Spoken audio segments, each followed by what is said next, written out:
हाय सर्वांना, नमस्कार बहिणींनो। तर मी आज तुम्हाला दाखवणार आहे खोबऱ्याची बर्फी कशी करायची। तर आता मी खोबरं किसून घेते पहिल्यांदा। तर आता बघा, ही एवढं खोबरं घेतलंय। आता ही किसायचं आहे।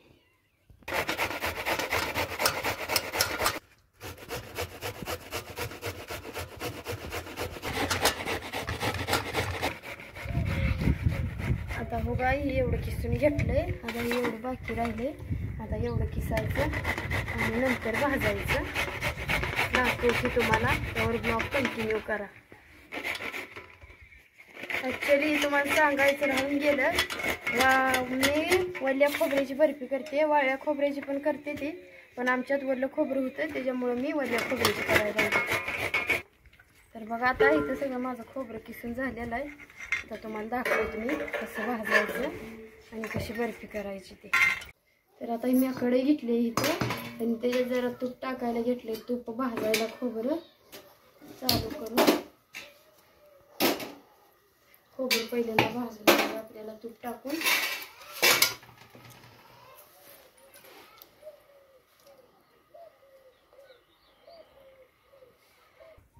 आता तर बघा, ह्या 2 चमचे तूप ओतलंय। हे 2 नारळासाठी 2 चमचे तूप घेतलंय। आता हे तूप कडलंय चांगलं। आता त्यात आपण हे खोबरं टाकून घ्यायचं।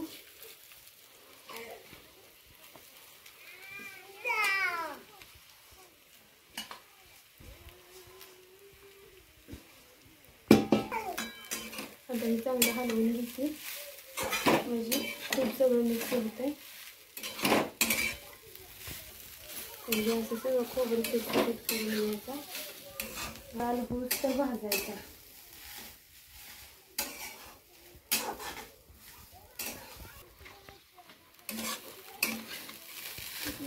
खोबरं चांगलं लाल होईस्तोवर भाजायचं, असं हलवून।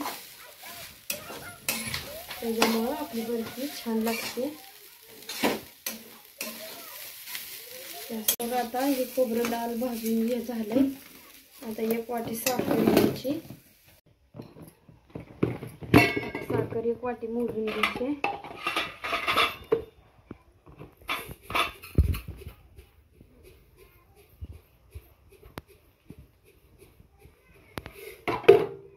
अशी 1 वाटी साखर घ्यायची। खोबरं किती छान भाजले, लालसर असं भाजले खोबरं। आता साखर आपण मिक्स करून घ्यायचं।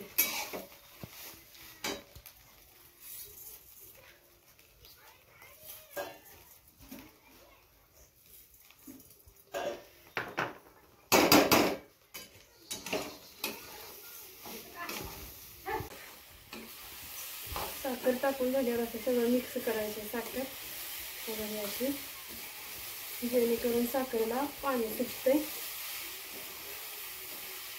आता पाणी सुटायला लागेल साखरेला।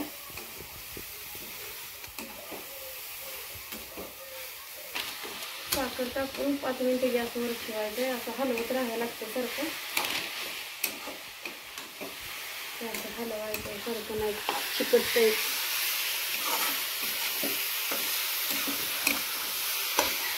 जरा असं हलवायला लागतं सारखं,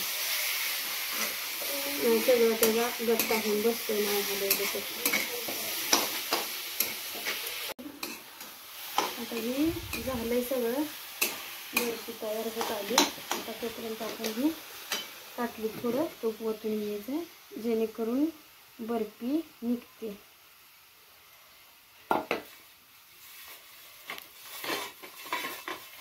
असं सगळीकडं तूप जरा पसरून घ्यायचं आणि त्याच्यामध्ये आता आपण भाजल्या आहे ते वापरायचं।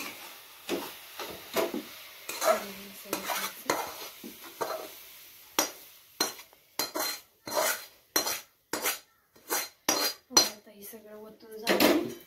आता हे छान लगेच पसरायचं असं सगळीकडं।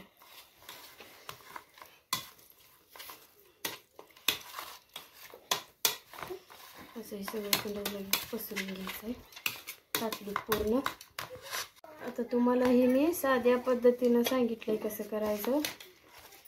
तुम्ही बघा आता ही कशी होते करून, तुम्ही पण बघा करून नक्कीच कशी होते आणि कमेंट करून सांगा. आता ही जरा ठेवायचं फॅनच्या हवेला. ही बर्फी तुम्हाला अर्धा तास फॅनच्या हवेला ठेवायचे आणि कापून घ्यायचे. मग छानशी ह्याची बर्फी तयार होते आणि वड्या पण छान निघते त्या. तर आता मी पण ही फॅनच्या हवेला जरा ठेवते फॅन चालू करून. तर बघा आता मी अशी फॅनच्या हवेला वाळाय ठेवली बर्फी. अर्ध्या तासानं बर्फी तयार होते. तुम्हाला दाखवते मी वड्या कापून घ्यायच्या. आता भेटूया अर्ध्या तासाने. तर फायनली आता बर्फी आपली तयार झाली. आता ही घ्यायची कापून. आता अर्ध्या तासाने याला बघितलंय. बघू आता कापून घेऊ. मागच्या कॅमेरानं दाखवते. अशी कापून घेऊ आता.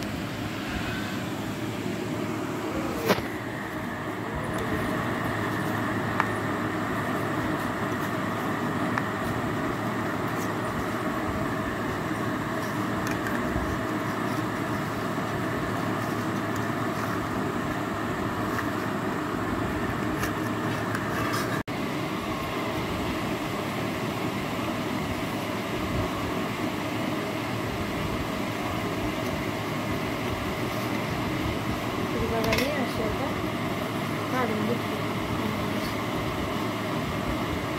काढून दुसऱ्या पाठीत ठेवायची. आता ही सगळी बर्फी कापून झाली. ही बर्फी अशी तयार झाली. अशी झाली बर्फी. तर बघा बहिणींनो, आता ही लहान लेकरांना पण खूप पौष्टिक असतं आणि शरीराला पण चांगलं असतं त्यांच्या खाण्यासाठी. मग आता आमचा दादू बघतच बसलाय. तरी बर्फी मम्मी देते खायला आणि बघू आता त्याला ते सांगते कसली झाली.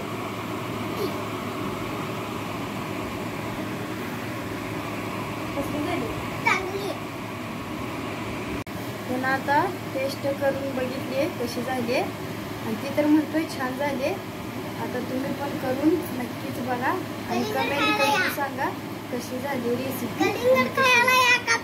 तोपर्यंत आता बाय बाय.